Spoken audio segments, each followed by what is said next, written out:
Direction l'Angola, violente émeute à Luanda sur fond de contestation de la hausse du prix du carburant, Chartidiane. C'est depuis lundi, Sornonata, de nombreux commerces de la capitale angolaise ont été pillés et vandalisés en marge d'un appel à une grève de 3 jours des chauffeurs de taxi pour protester contre la hausse des prix du carburant au début du mois de juillet.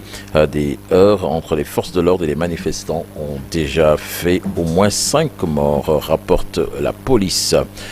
La RDC avec antenne à la plus ancienne chaîne de télévision privée de RDC, donc basée à Kinshasa, a été la cible d'une opération de la police militaire congolaise hier, alors qu'une 50aine d'hommes ont investi les locaux de la station pendant plusieurs heures à la recherche d'équipements satellitaires. Des salariés donc se disent choqués par cette situation. En Côte d'Ivoire, Alassane Dramane Ouattara va briguer en 4e mandat à la tête du pays. Alassane Ouattara promet des élections apaisées, démocratiques et transparentes, alors que l'opposition dénonce le processus électoral, notamment en raison du rejet de plusieurs candidatures, dont celle de Tidjane Thiam et de l'ancien président Laurent Gbagbo.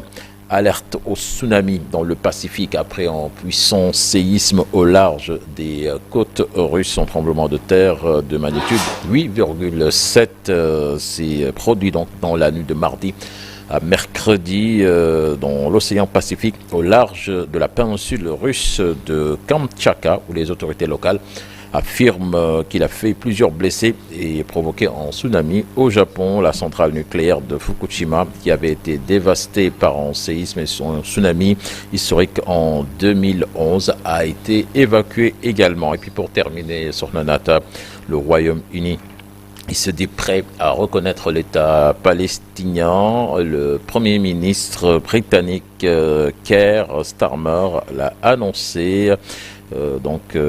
L'État palestinien prévu, c'est l'État palestinien, donc la création prévue en septembre, donc sauf si Israël prenait une série d'engagements, dont celui d'en cesser le feu dans la bande de Gaza assiégée actuellement sur la Nada. Avec plus de 60 000 morts selon les derniers chiffres. Merci Chartidiane. À tout à l'heure pour le journal international et ce sera en Wolof. Sénégal, Mauritanie, rejoue-t-on avec le feu?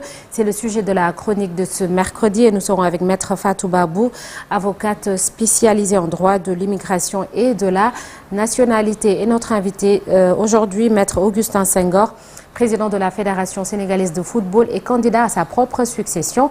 Il sera avec nous comme tous les matins aux alentours de 8h50. Tout de suite, la une des journaux parus ce matin.